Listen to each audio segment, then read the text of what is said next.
কাতারে হামাস নেতাদের ওপর ইসরায়েলি হামলার জবাব খুব বুঝে শুনেই দিয়েছে মধ্যপ্রাচ্যের ধনী দেশ কাতার। কোনো রকম রক্ত না ঝরিয়েই কাতারকে মার্কিন যুক্তরাষ্ট্রের মাধ্যমে দিয়েছে উচিত শিক্ষা। এর আগে অবশ্য নেতানিয়াহু কাতারে হামলার জন্য ক্ষমা চেয়েছে দোহার কাছে।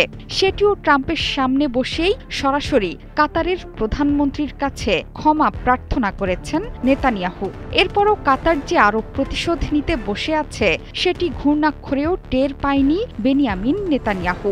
রীতিমতো কাঁটা দিয়ে কাঁটা তুলেছে দোহা। এবার কাতারের সব নিরাপত্তার দায় নিজের কাঁধেই তুলে নিয়েছেন মার্কিন প্রেসিডেন্ট। কাতারকে যে কোনো মূল্যে রক্ষার আদেশ দিয়েছেন ডোনাল্ড ট্রাম্প। চলতি সপ্তাহে একটি নির্বাহী আদেশে স্বাক্ষর করে পারস্য উপসাগরীয় দেশ কাতারকে রক্ষা করার জন্য মার্কিন সামরিক বাহিনীকে ব্যবহার করা সহ সব পদক্ষেপ নেয়ার অঙ্গীকার করেছেন ট্রাম্প। মার্কিন প্রশাসন বলেছে ওয়াশিংটন ক্ষুদ্র জ্বালানি সমৃদ্ধ এই দেশটির ওপর যে কোনো সশস্ত্র আক্রমণকে যুক্তরাষ্ট্রের জন্য হুমকি হিসেবে দেখবে।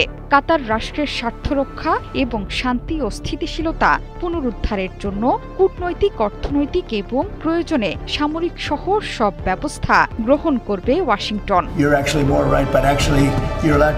এই নির্দেশনা যুক্তরাষ্ট্র এবং এর একটি গুরুত্বপূর্ণ আরব মিত্রের মধ্যে বৃহত্তর নিরাপত্তা চুক্তির অংশ।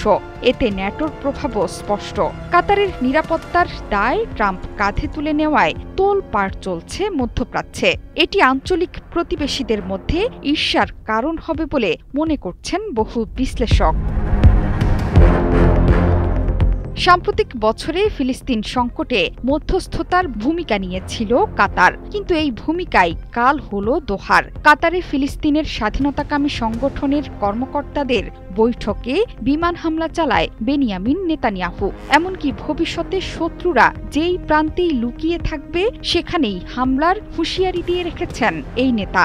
হামলার পরপরই প্রতিশোধ নেয়ার অঙ্গীকার করে কাতার। মার্কিন প্রেসিডেন্টের সাথে বৈঠকও করেন দেশের প্রধানমন্ত্রী শেখ মোহাম্মদ বিন জাসিম আল থানি।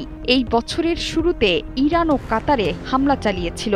ইরানের পারমাণবিক স্থাপনাগুলোয় মার্কিন হামলার প্রতিশোধ হিসেবেই এই হামলা চালায় তেহরান।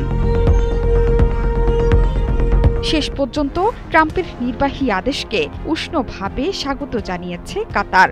দেশের পররাষ্ট্র মন্ত্রণালয় বলেছে এটি দুই দেশের ঘনিষ্ঠ প্রতিরক্ষা অংশীদারিত্ব জোরদারের ক্ষেত্রে গুরুত্বপূর্ণ পদক্ষেপ। কাতারে আল উদেইদ নামে মার্কিন বিমান ঘাঁটিও আছে, যেটি পুরো মধ্যপ্রাচ্যের মধ্যে সবচেয়ে বড় মার্কিন ঘাঁটি। জোহরা চৌধুরী সেতু, ৭১।